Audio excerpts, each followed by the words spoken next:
அஸ்ஸலாமு அலைக்கும். Hi friends, welcome to கஸ்பனா சமையல். எல்லோரும் எப்படி இருக்கீங்க? அல்ஹம்துலில்லாஹ், ரம்லான் மாதம் வந்துருச்சு. எல்லோரும் நோன்பு வச்சுருப்பீங்கன்னு நினைக்கிறேன். இந்த நோன்பு கண்டிப்பாக எல்லாருக்கும் நல்ல மாதிரி முழுமையடையணும்னு சொல்லிட்டு துவா செய்கிறேன். இன்ஷா அல்லாஹ் நீங்களும் எங்களுக்காக துவா செஞ்சுக்கோங்க. ஓகே, இன்றைக்கான விலாக் என்னதுன்னு பார்த்தீங்கன்னா, லாஸ்ட் வீடியோலேயே காட்டியிருப்பேன். வீடு வந்து ஷிஃப்ட் பண்ணுறோம் அப்படின்னு சொல்லிட்டு. ஸோ அதுக்கான வேலை தான் வந்து பார்த்திங்கன்னா நடந்துகிட்ருக்கு.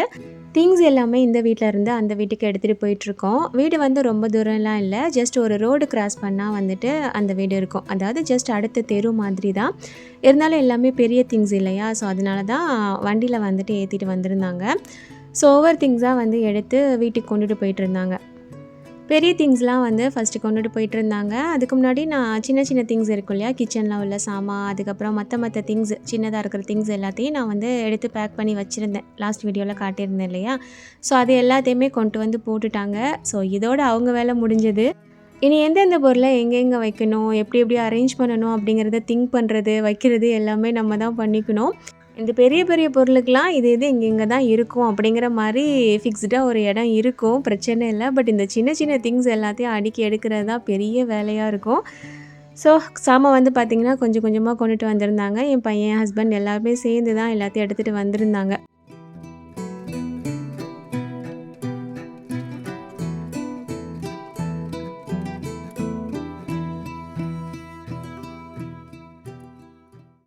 ஸோ அல்ஹம்துலில்லாஹ் ஒரு வழியாக எல்லா பொருளையும் கொண்டுட்டு வந்து போட்டாச்சு. இப்படி தான் கடந்தது மொத்தமாக வீடு ஃபுல்லாக. இது கொண்டுட்டு வந்து சேர்க்கும்போது பார்த்திங்கன்னா நைட் ஒரு 12-12:30 மணி ஆயிடுச்சு. ஸோ அந்த டைமில் நம்மளால் அடுக்கிட்டு இருக்க முடியாது இல்லையா, அதனால பேசாமல் வீட்டுக்கு போயிட்டேன். இன்ஷா அல்லாஹ் மார்னிங் வந்துட்டு பார்த்துக்கலாம் அப்படின்ட்டு. நெக்ஸ்ட் டே பிள்ளைங்களுக்கு ஸ்கூல் இருந்தது. ஸோ அவங்கள அனுப்பிட்டாலே நம்ம வந்து ஃப்ரீயாக பார்க்கலாம் இல்லையா, ஸோ அனுப்பிட்டு காலையில் தான் வந்துட்டு நான் திரும்ப இந்த வீட்டுக்கு வந்தேன், போய் அரேஞ்ச் பண்ணலாம் அப்படின்ட்டு. அப்புறம் இன்னொரு விஷயம், அல்ஹம்துலில்லாஹ் லாஸ்ட் வீடியோவில் நான் வந்து வீடு ஷிஃப்ட் ஆகிறோம் அப்படின்னு சொல்லிட்டு போட்டிருந்தேன் இல்லையா, அதை பார்த்துட்டு நிறைய பேர் எனக்காக துவா செஞ்சு கமெண்ட் பண்ணியிருந்தீங்க. நிறைய பேர் ப்ரே பண்ணியிருக்கீங்க. அல்ஹம்துலில்லாஹ் எனக்கு ரொம்ப சந்தோஷமாக இருந்தது. இது நம்ம சொந்த வீடு இல்லை தான் மாறுறது, இருந்தாலும் ஒரு விஷயத்தை நான் உங்ககிட்ட ஷேர் பண்ணும்போது நீங்கள் வந்து நிறைய துவா செய்கிறது வந்து எனக்கு ரொம்பவே சந்தோஷமாக இருந்தது. மெயினாக நீங்கள் துவா செய்வீங்க அப்படின்றதுக்காக தான் நான் சில விஷயங்கள் வீடியோவில் சொல்லுவேன். அல்ஹம்துலில்லாஹ் இன்னுமே நிறைய துவா செய்யுங்க. ஓகே, இப்போ வந்து இந்த வீட்டுக்கு வந்துட்டேன், அரேஞ்ச் பண்ணலாம் அப்படின்னு சொல்லிட்டு. எப்படியும் இன்றைக்கி ஒரு நாள், நான் நெக்ஸ்ட் டே ஒரு நாள், இந்த 2 நாளைக்குள்ளே நான் வந்துட்டு அரேஞ்ச் பண்ணி முடிக்கணும். ஏன்னா நெக்ஸ்ட் டே நைட் வந்துட்டு இங்கே நோன்பு, அதாவது சண்டே நைட் வந்து நோன்பு வைக்கிற மாதிரி இருக்கும். ஸோ அதுக்குள்ளே அடிக்கிறோமா அப்படின்னு சொல்லிட்டு தான் பார்த்துட்ருந்தேன். அப்படியே கொஞ்சம் நேரம் மைண்ட் வந்து அப்படியே டோட்டலாக ஆஃப் ஆகி கிடந்த மாதிரி இருந்தது. எல்லாத்தையும் பார்க்கும்போது என்னடா இப்படி கிடக்குது, இது எப்படி அரேஞ்ச் பண்ணணும் அப்படிங்கிறது வந்து பெருசாக தோணலை. ஸோ ஜஸ்ட்டு கட்டில் வந்து மாட்டி போட்டிருந்தாங்க. அதுக்கப்புறம் ஃப்ரிட்ஜு, கபோர்டு எல்லாமே அப்படியே கடந்தது. மற்ற திங்ஸ் எல்லாமே அப்படி இருந்தது. பட் தோணவே இல்லை எது எங்கெங்கே வைக்கணும். ஏன்னா ஆல்ரெடி அரேஞ்ச் பண்ணியிருக்கிற இடத்த க்ளீன் பண்ணி வைக்கிறோம் அப்படின்னா நமக்கு தெரியும் இதை வந்து இங்கே தான் வைக்கணும் அப்படின்ட்டு. புதுசாக ஒரு இடத்துல எல்லாத்தையும் வைக்கணும் அப்படிங்கும்போது கொஞ்சம் நேரம் அப்படியே ஆஃப் ஆகிருந்தது மைண்டு. ஸோ யோசிச்சுட்டு ஒரு 10 நிமிஷத்துக்கிட்ட உட்காந்து யோசித்தேன் என்ன பண்ணலாம் அப்படின்னு சொல்லிட்டு. அதுக்கப்புறம் வந்து கொஞ்சம் கொஞ்சமாக அரேஞ்ச் பண்ண ஆரம்பித்தேன். கிச்சன் திங்ஸ் எல்லாம் கொஞ்சம் கிச்சனில் தனியாக எடுத்து வச்சுட்டு, பெட்ரூம் திங்ஸ் தனியாக, அந்த மாதிரி நம்ம பிரித்து வச்சுட்டோம் அப்படின்னா அந்தந்த திங்ஸ் எடுத்து அப்படி அரேஞ்ச் பண்ணலாம் அப்படின்னு சொல்லி நினச்சிட்டு இருந்தேன். அண்ட் மொத்தமாக எல்லாத்தையும் அரேஞ்ச் பண்ணுறதை நான் வீடியோ எடுக்கவும் முடியலை.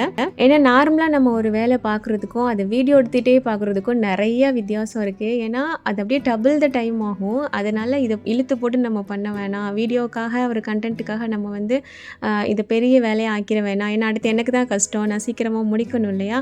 ஸோ அதனால் பெருசாக நான் வீடியோலாம் எடுக்கலை. பட் நான் பயந்துட்டு இருந்தேன், இது எப்படிரா ஒத்தாலாம் எல்லாத்தையும் எடுக்க போகிறோம் அப்படின்ட்டு. பட் அல்ஹம்துலில்லாஹ் அல்லாஹ் அவ்வளோ லேசாக்கி தந்தான். இந்த ஒரு நாள்லையே, அதாவது இன்றைக்கி அடுக்க வந்தேன் இல்லையா, ஸோ இந்த ஒரு நாள்லேயே ஒரு 70% வந்து நான் அரேஞ்ச் பண்ணிட்டேன். மீதி கொஞ்சம் அப்படி இருந்தது. பட் வீட்டில் அங்கங்கே எல்லாம் கிடக்கிற மாதிரி இல்லாத மாதிரி ஓரளவுக்கு நான் வந்துட்டு அரேஞ்ச் பண்ணிட்டேன். நம்ம ஏதாவது ஒரு விஷயத்தை நினச்சி ரொம்ப பயந்துகிட்டே இருப்போம். பட் அல்லாஹ் வந்து பார்த்திங்கன்னா அது ரொம்ப லேசாக்கி தந்துடுவான். நிறையா விஷயத்தில் எனக்கு அந்த மாதிரி நடந்திருக்கு. ஸோ இப்போ பார்த்திங்கன்னா தெரியும், ஓரளவுக்கு எல்லாத்தையும் அரேஞ்ச் பண்ணிவிட்டு அந்த அட்டைப்பெட்டியெல்லாம் தனித்தனியாக போட்டு வச்சுருந்தேன். கவர்ஸ் எல்லாத்தையும் ஒரு பேக்கில் வந்து தனியாக அள்ளி வச்சுருந்தேன். அண்ட் லாஸ்ட் வீடியோலேயே காட்டியிருந்தேன்ல, இன்றைக்கான லஞ்சுமே நான் வந்து ரெடி பண்ணி வச்சுருந்தேன். புளிசோறு, பொரிச்சக்கறி அது எல்லாமே அந்த வீட்டில் இருந்தது. ஃபுல்லாக வந்துட்டு அதாவது ரெஸ்ட்டே இல்லாமல் நான் ஃபுல்லாக வேலை பார்க்கல. இடையில நான் வந்து ரெஸ்ட் எடுத்துட்டேன். டிஃபன் சாப்பிட போனேன், லஞ்சு சாப்பிட போனேன். இந்த மாதிரி ஃப்ரெண்டு வீட்டில் கூப்பிட்டு காஃபி போட்டு கொடுத்தாங்க. ஸோ இந்த மாதிரி ரெஸ்ட்லாம் எனக்கு இருந்தது. ஸோ ஒரே ஆளை நம்ம பார்த்துட்டு நம்ம படுத்துட்டோம்னா நம்மளை யார் பார்க்குறது, அந்த மாதிரி இருக்கும் இல்லையா? ஸோ அதனால் ரெஸ்ட் எடுத்து தான் பார்த்தேன். ஸோ இப்போ ஒன்ஸ் வந்து எல்லாத்தையும் ஃபுல்லாக பெருக்கி இந்த குப்பையெல்லாம் அள்ளிட்டேன் அப்படின்னாலே ஓரளவுக்கு ஒரு திருப்தி கிடச்சிரும். அப்பாடா நம்ம முக்கால்வாசி முடிச்சிட்டோம் அப்படிங்கிற மாதிரி. அப்புறம் நான் இங்கே பெருக்கிற இந்த தொடப்பம் வந்து பார்த்திங்கன்னா, மோஸ்ட்லி துபாயில் நிறைய பேர் இந்த மாதிரி யூஸ் பண்ண மாட்டாங்க. ப்ரஷ் மாதிரி வச்சுருப்பாங்க. நானுமே விசிட்டில் வரும்போதெல்லாம் அந்த ப்ரஷ் வச்சு தான் பெருக்கிற மாதிரி இருக்கும். பட் அது ரொம்ப கஷ்டமாக இருக்கும், ரொம்ப கை வலிக்கும், ரொம்ப டைம் எடுக்கும். ஸோ நான் இங்கே வந்து லாஸ்ட் டைம் நான் இங்கே வந்தேன் இல்லையா, அந்த டைமில் ஹஸ்பண்ட் வந்து இது ஒரு கடையில் பார்த்துட்டு எனக்கு வந்து வாங்கி கொடுத்துருந்தாங்க. ஸோ இது வந்து எனக்கு ரொம்ப கம்ஃபர்டபுளாக இருக்குது. பட் இதில் என்ன பிரச்சனை அப்படின்னா, இந்த மாதிரி உமி மாதிரி கொட்டிகிட்டே இருக்கும் இல்லையா புது விளக்குமாரில். பட் நான் என்ன பண்ணேன்னு பார்த்தீங்கன்னா, ஒரு இந்த பெரிய பல் இருக்கக்கூடிய சீப்பு இருக்கும் இல்லையா, அதை வச்சு ஃபுல்லாக சீவி எடுத்தேன்.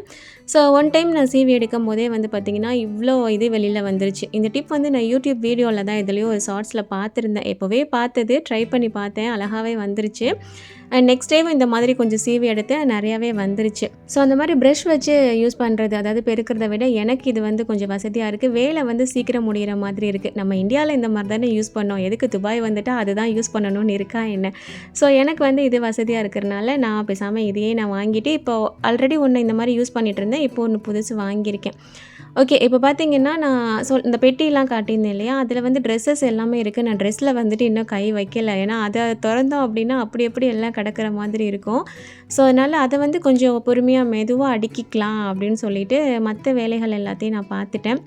ஸோ எல்லாத்தையும் முடிச்சுட்டு வந்து பார்த்திங்கன்னா, அன்னைக்கு வந்து நாங்கள் அங்கே தான் ஸ்டே பண்ணோம். அண்ட் நெக்ஸ்ட் டே மார்னிங்லேருந்து நான் வீடியோ ஷூட் பண்ணியிருந்தேன். ஸோ காலையில் வந்து பார்த்திங்கன்னா நல்ல மழை. இதுக்கு முன்னாடி அலர்ட் மெசேஜ் வந்திருந்தது மழை இருக்கும் அப்படின்னு சொல்லிட்டு. ஸோ முழிச்ச உடனே கிளைமேட்லாம் என்ஜாய் பண்ணிவிட்டு, அதுக்கப்புறம் நம்ம வேலை என்ன, அடுத்து கிச்சனுக்கு போகிறது தானே. ஸோ அங்கே வந்து போயிருந்தேன். கிச்சனில் வந்து சில பொருட்கள் எல்லாமே அப்படியே வைக்கிற மாதிரி இருந்தது. எதனாலன்னு பார்த்தீங்கன்னா, இங்கே வந்து சில வேலைகள்லாம் இருக்குது. ஒரு சின்ன போர்டு அடிக்கணும், அதுக்கப்புறம் இந்த ஹேங் பண்ணுற பாத்திரம்லாம் இருக்கும்ல, அதுக்கு வந்து ஹேங்கர் அடிக்கணும். அப்புறம் பழைய வீட்டில் வந்துட்டு ஒரு ப்ளூ கலர் பெரிய ரேக் வச்சுருந்தேன் இல்லையா, அது அடிக்கணும். அதெல்லாம் அடித்தோன்னா தான் மற்ற திங்ஸ்லாம் அரேஞ்ச் பண்ண முடியும். ஸோ அது மட்டும் கவுண்டர் டாப்பில் வச்சுருந்தேன். மற்றபடி கிச்சனில் வந்துட்டு ஆல்மோஸ்ட் எல்லாமே நான் வந்துட்டு அடுக்கி வச்சுட்டேன். பழைய வீட்டில் இருக்கும்போது நான் சொல்லியிருந்தேன் கிச்சன் டூர் போடுறேன் அப்படின்னு சொல்லிட்டு, அது கடைசி வரைக்கும் அது போட முடியாமலே போயிடுச்சு. இன்றைக்கி போடுவோம், நாளைக்கு போடுவோம் அப்படிங்கிற மாதிரி. பட் இந்த வீட்லையாவது நான் கிச்சன் டூர் போடணும் அப்படின்னு சொல்லிட்டு நினச்சிட்ருக்கேன். இன்ஷா அல்லாஹ் முடிஞ்ச வரைக்கும் நான் சீக்கிரமாக தர்றேன். பட் நிறையா பேர் ஹோம் டூரும் கேட்குறீங்க.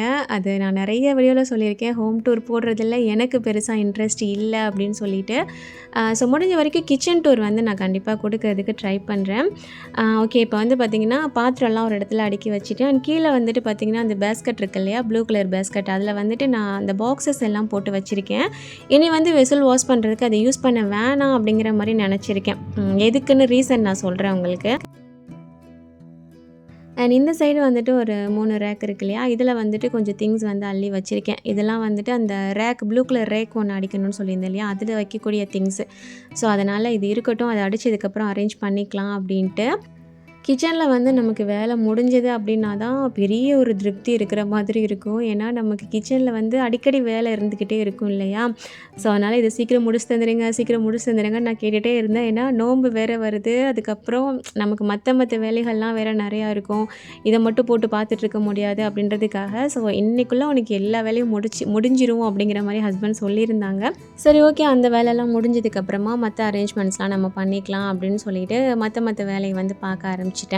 ஆக்சுவலாக நான் வந்து அடுத்த 2 நாளைக்கு வந்து நம்மளால் பெருசாக சமைக்க முடியாது, ஏன்னா அடுக்கிற வேலையே நிறையா இருக்கும் அப்படிங்கிற மாதிரி நினச்சிட்டு இருந்தேன். பட் அல்ஹம்துலில்லாஹ் நான் எல்லாத்தையும் ஓரளவுக்கு முடிச்சிட்டேன் இல்லையா. அண்ட் கேஸ்மே வந்து நாளே எனக்கு கனெக்ட் பண்ணி கொடுத்துட்டாங்க. ஸோ அதனால் அப்போவே வந்து நாங்கள் யூஸ் பண்ணிட்டோம். அதனால் இன்றைக்கி வந்து ஃபுல்லாகவே வீட்டிலையே சமைச்சிடலாம், வெளியில் வாங்க வேணாம் அப்படிங்கிற மாதிரி நான் பிளான் பண்ணிட்டேன். ஸோ ஃபஸ்ட்டு வந்துட்டு டீ போட்டுட்டு அதுக்கப்புறமா மற்ற சமையல் வேலையை வந்து பார்க்க ஆரம்பிக்கலாம் அப்படிங்கிற மாதிரி ஆரம்பித்தாச்சு.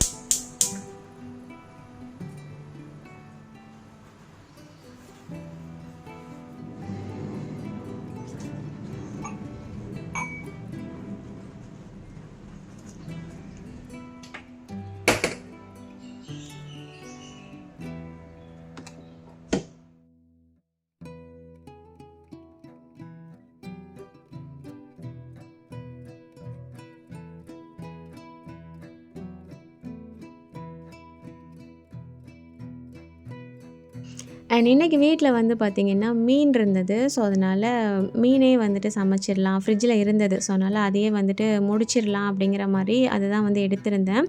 இந்த சில மசாலா ஐட்டம்ஸ்லாம் வதக்கி அரைச்சி பண்ணுவேன் இல்லையா, அந்த மாதிரி மீன் குழம்பு வைக்க முடியல. ஏன்னா காலையிலேயுமே வந்துட்டு டீலாம் குடிச்சதுக்கப்புறம் கொஞ்சம் வேலை வந்து இருந்தது. ஸோ நான் சமைக்க வரும்போதே மணி 1:30 மணிக்கிட்ட ஆயிடுச்சு. ஸோ அதுக்கப்புறம் வதக்கி அரைச்சி பண்ணுறதுக்கு வந்து நமக்கு டைம் இருக்காது இல்லையா. ஸோ அதனால் நார்மலாக காயல்பட்டினம் ஸ்டைலில் வந்துட்டு குயிக்காக வைக்கிற அந்த மீன் குழம்பு அதுதான் வந்து பண்ணியிருந்தேன். ஸோ அதுக்கு முன்னாடி மீனுக்கு வந்து மசாலா போட்டு பிரட்டி ஊற வச்சுட்டோம் அப்படின்னா குழம்பு பண்ணிவிட்டு அதுக்கப்புறம் இது ஃப்ரை பண்ணுறதுக்கு கரெக்டாக இருக்கும் அப்படின்ட்டு. ஸோ இதை வந்து மசாலா தடவி ஃப்ரிட்ஜில் வந்து வச்சுட்டேன்.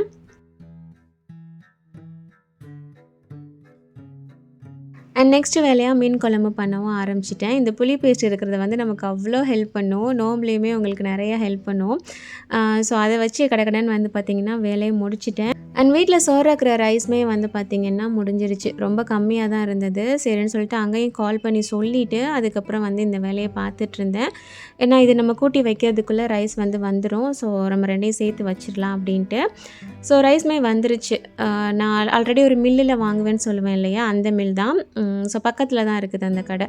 இந்த பிராண்ட், அதாவது இந்த ஜிபிஆர் சோனா மசூரி ரைஸ் தான் வந்து நான் சோறாக்கிறதுக்கு யூஸ் பண்ணிகிட்ருக்கேன். முன்னாடிலாம் வந்துட்டு ஜஸ்ட் ஒரு 10 கிலோ தான் வாங்குவேன். எதனாலனா நம்ம இப்படி மூடியாக எடுத்து போட்டுட்டோம் அப்படின்னா தான் நமக்கு லாபம். 10 கிலோவாக வாங்கினோன்னா நமக்கு கொஞ்சம் நஷ்டம் தான். இந்த ஒரு மூடியில் வந்து பார்த்திங்கன்னா 18 கிலோ வந்துட்டு இருக்கும். நான் இதனால் லாஸ்ட் டைம் வந்துட்டு கம்மியாக வாங்குவேன் அப்படின்னா, நம்ம எடுத்தது போக மீதி ரைஸ் வைக்கிறதுக்கு சரியான இடம் வந்து எனக்கு இட வசதி அங்கே இல்லை. ஸோ ரைஸ் வந்து வீணாக போயிடக்கூடாது இல்லையா, தண்ணிலாம் பட்டுருச்சுன்னா நாசமாயிரும். அதனால் கொஞ்சம் கொஞ்சமாக தான் நான் வாங்கிட்டு இருந்தேன். இங்கே வந்துட்டு அல்ஹம்துலில்லாஹ் இடம்லாம் இருக்குது வைக்கிறதுக்காக. ஸோ அதனால் பேசாமல் மூடியை எடுத்துருவோம் அப்படின்னு சொல்லிட்டு எடுத்திருந்தேன். அந்த 18 கேஜி அந்த ஒரு பேக் வந்து பார்த்திங்கன்னா 66 கிராம்ஸ் கிட்ட வருது. 1 கிலோ நம்ம வாங்குகிறோம் அப்படின்னா 4.5 கிராம்ஸ் கிட்ட வரும். ஸோ கொஞ்சம் வந்து நமக்கு கம்மியாகும் இந்த மாதிரி நிறைய எடுக்கிறதுனால. ஸோ ஒரு பக்கம் ரைஸ் வந்து வேக வச்சுட்டு அதுக்கப்புறம் இந்த பக்கம் மீன் குழம்புமே வந்து பார்த்திங்கன்னா கூட்டிட்டு மீனையும் அதிலேயே போட்டு நம்ம அப்படியே கொதிக்க வச்சிட வேண்டியது தான். கடைசியாக தாளித்து ஊற்றிட்டோம் அப்படின்னா வந்துட்டு குழம்பு வந்து ரெடி ஆயிடும். ஸோ அது ஒரு பக்கம் வச்சுட்டு அதுக்கப்புறம் ரைஸை வந்து தேவைக்கு வந்து ஒரு பாக்ஸில் எடுத்து வச்சுட்டு மீதியை உள்ளே வச்சிடலாம் அப்படின்னு சொல்லிட்டு அதை எடுத்து வச்சுட்டேன்.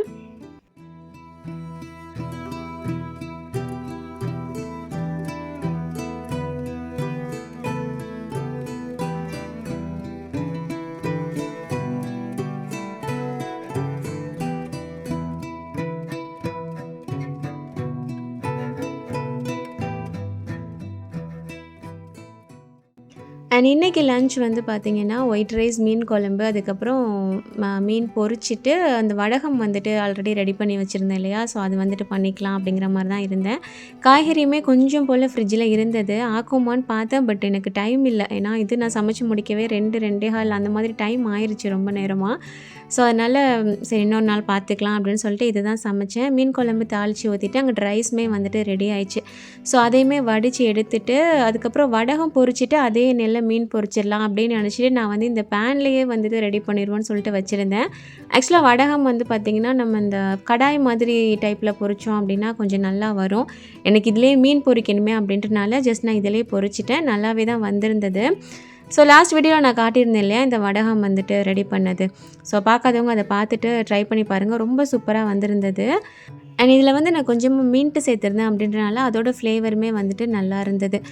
அண்ட் இது வந்து நான் பேனில் பொரித்தேன் அப்படின்றனால எனக்கு கொஞ்சம் கஷ்டமாக இருந்தது அதை பொரித்து எடுக்கிறதுக்கு. கடாய்னா கொஞ்சம் சீக்கிரமாக வந்திருக்கும். பட் இருந்தாலும் நல்லாவே வந்துருச்சு. வேலை ஒரே இதாக முடிஞ்சிருமே, 2-3 பாத்திரம் நம்ம எடுக்க வேணாம் அப்படின்றதுக்காக நான் இந்த மாதிரி பண்ணிட்டேன். பட் இதில் எண்ணெயுமே வந்து பார்த்திங்கன்னா கொஞ்சம் நிறையா தான் இருந்தது. ஸோ அதனால் எண்ணெய் வந்து அதாவது வடகத்தை பொரிச்சிட்டு எண்ணெய் வந்து கொஞ்சம் மாற்றிட்டு அதுக்கப்புறமா வந்து அதே எண்ணெயில் வந்து மீன் பொரிச்சு எடுக்கிற மாதிரி இருந்துச்சு.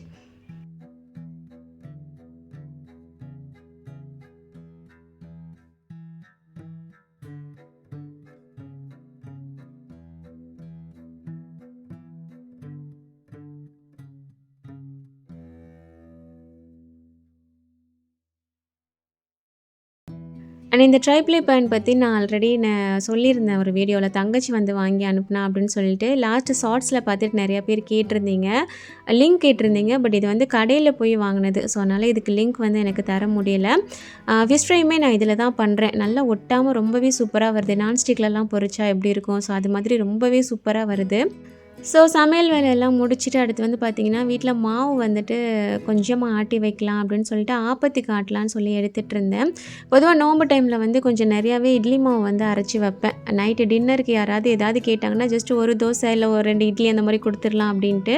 பட் ஷிஃப்டிங் ஒர்க் இருந்தனால என்னால் அதை பண்ண முடியலை. ஸோ மாவுக்கு வந்து பார்த்திங்கன்னா ஊற வச்சுருந்தேன். அண்ட் அன்னைக்கு ஈவினிங் போல் இருந்து கொஞ்சம் வேலை வந்துட்டு பார்க்க ஆரம்பிச்சிட்டாங்க. எனக்கு வந்து இந்த ரேக் அடிச்சு தர்றது, அதுக்கப்புறம் இங்கே பிளேட் வந்துட்டு ஒன்று அடித்து கேட்டிருந்தேன். ஸோ சிலிண்டர் கீழே வச்சுட்டு மேலே வந்து கொஞ்சம் திங்ஸ் வைக்கிற மாதிரி ஹேண்டியாக எடுக்கிறது, மெயினாக ஆயில் உப்பு இதெல்லாம் வைக்கிறதுக்கு வந்து எனக்கு மெயினாக வேணும் அப்படின்னு சொல்லி கேட்டிருந்தேன். ஸோ அதனால் அது எல்லாத்தையும் வந்து பார்த்திங்கன்னா எனக்கு அடிச்சு தந்துட்டாங்க. ஸோ மற்ற கிச்சன் திங்ஸ் எல்லாம் பார்த்திங்கன்னா அப்படி எப்படி கடந்தது கவுண்டர் டாப்பில். எனக்கு இந்த வேலை முடிக்கும் போது வந்து பார்த்திங்கன்னா ஒரு நைட் ஒரு 8 மணிக்கிட்ட ஆயிடுச்சு. ஸோ இதுக்கப்புறம் நான் எல்லாமே அடுக்கணும். அண்ட் நெக்ஸ்ட் டே நோம்பு அப்படிங்கிறதும் கன்ஃபார்ம் ஆகி அனௌன்ஸ் பண்ணிட்டாங்க. ஸோ என்னடா பண்ணுறது, கடகடன்னு இது எல்லாத்தையும் முடிக்கணும் அப்படின்னு சொல்லிட்டு வந்து அரேஞ்ச் பண்ண ஆரம்பிச்சிட்டேன். அண்ட் தென் எனக்கு கொஞ்சம் கடைக்கு போகிற வேலையும் இருந்தது. ஒரு சில திங்ஸ் வந்து நான் வாங்காமல் இருந்தேன், நோம்புக்கு தேவைப்படுற திங்ஸ் வந்து. ஏன்னா நம்ம ஷிஃப்ட் ஆகிட்டு அதுக்கப்புறமா வாங்கிப்போம், இல்லாட்டி எல்லாத்தையும் இங்கேருந்து அங்கே தூக்கிட்டு போகிற மாதிரி இருக்கும் அப்படின்றதுக்காக. ஸோ கடைக்கும் கண்டிப்பாக போய் ஆகணும். அதுக்குள்ளே நான் அரேஞ்ச் பண்ணியும் முடிக்கணும். அதுக்கப்புறம் சஹருக்கான சாப்பாடு வேறு நான் ஆக்கணும். சரி ஓகே கடகடன்னு பார்த்துடலாம் அப்படின்னு சொல்லிட்டு கொஞ்சம் கொஞ்சமாக அரேஞ்ச் பண்ண ஆரம்பிச்சிட்டேன். அண்ட் இந்த பிளேட்டில் வந்துட்டு எப்படி அரேஞ்ச் பண்ணணும் அப்படிங்கிறது பெருசாக எனக்கு ஐடியா இல்லை. ஸோ அது வந்து நான் பண்ணி பார்த்துட்டு இருந்தேன் எப்படி வைக்கலாம் அப்படின்ட்டு. மெயினாக இந்த கடுகு உளுந்து போடுற பாக்ஸ் வந்து எனக்கு அதுக்குள்ளே வச்சு ஈஸியாக எடுக்கிற மாதிரியும் இருக்கணும். ஓகே ஆயிலெலாம் இந்த பக்கம் வச்சுட்டு அந்த சைடு வந்து மற்றதெல்லாம் அடுக்கிக்கலாம் அப்படின்னு சொல்லிட்டு அடுக்கி வச்சுருக்கேன். ஆயில் கீ இதெல்லாம் வந்துட்டு இன்னும் நான் ஃபீல் பண்ணலை, இனிமேல் தான் பண்ணணும். ஜஸ்ட் கடலெண்ணெயும் நல்லெண்ணெயும் மட்டும் ஊற்றி வச்சுருந்தேன். தேங்காய் எண்ணெய் வந்து இங்கே இருக்கிற கிளைமேட்டுக்கு உரையுது, அதனால் அதில் ஊற்றி வச்சோன்னா எடுக்க முடியல. ஸோ அதனால் அது அந்த பெரிய பாக்ஸோடையே தான் இருக்குது. கொஞ்சம் கிளைமேட் சேஞ்ச் ஆனதுக்கப்புறம் ஊற்றி வச்சுக்கலாம் அப்படின்ட்டு. ஸோ இப்போதைக்கு இந்த மாதிரி நான் அரேஞ்ச் பண்ணி வச்சுருக்கேன். பட் இதே மைண்ட் செட்டில் நான் இருப்பேனான்னு எனக்கு தெரியாது. ஏன்னா திடீர்னு எனக்கு மைண்டு மாறும். ஏன்னா சில பொருட்கள் வந்து நம்ம அழகாக வைக்கணும் அப்படிங்கிறத விட வசதியாக வைக்கணும் இல்லையா? ஸோ அதனால் எனக்கு எது வசதியோ அந்த மாதிரி நான் கொஞ்சம் கொஞ்சமாக மாற்றுவேன். ஸோ இப்போதைக்கு இந்த மாதிரி அரேஞ்ச் பண்ணியிருக்கேன். மேலே வந்து வெங்காயம், வெள்ளைப்பூடி, இஞ்சி அதெல்லாம் வைக்கணும். அதெல்லாம் இல்லை. ஸோ இனிமேல் போய் வாங்கிட்டு வந்து தான் அதெல்லாம் வைக்கணும். அண்ட் ஃப்ரெண்டில் வந்துட்டு இந்த இடம் வந்து கொஞ்சம் ஃப்ரீயாக தான் இருக்கணும். அப்போ தான் அந்த உள்ளே இருக்கிற பாக்ஸ் எல்லாம் எடுக்கிறதுக்கு அண்ட் அவசரத்துக்கு ஏதாவது வைக்கணும் அப்படின்னா வைக்க முடியும். அண்ட் என்னோடய கேமரா ஸ்டாண்டு வைக்கணுன்னா வைக்க முடியும். ஸோ அதனால் அந்த மாதிரி வச்சுட்டேன். அண்ட் அதுக்கப்புறம் மாவு வந்துட்டு ஊற வச்சுருந்தேன் இல்லையா? ஸோ அதை வந்துட்டு அரைச்சிடலாம் அப்படின்னு சொல்லிட்டு அதை தான் அரைச்சிட்டு இருந்தேன். ஒரு சில சிஸ்டர் வந்து கேட்டிருந்தாங்க, உங்களோட எலக்ட்ரானிக் ஐட்டம்ஸ் எல்லாம் நீங்கள் எப்படி அரேஞ்ச் பண்ணி வச்சுருக்கீங்கன்னு சொல்லிட்டு காட்டுங்க அப்படின்னு சொல்லிட்டு. ஸோ நான் அந்த வீட்டில் வந்து நான் காட்ட முடியல, ஏன்னா ஷிஃப்ட் பண்ண போகிறேன் அப்படின்றனால வந்து அங்கே போயிட்டு ஒரே தான் காட்டிக்கலாம் அப்படின்றனால. ஸோ நான் இன்ஷால்லா கிச்சன் டூர் வந்து நான் சீக்கிரமாக கொடுக்க ட்ரை பண்ணுறேன். அப்போ வந்து நான் உங்களுக்கு காட்டுறேன் எந்த மாதிரி நான் அரேஞ்ச் பண்ணி வச்சுருக்கேன் அப்படின்னு சொல்லிட்டு.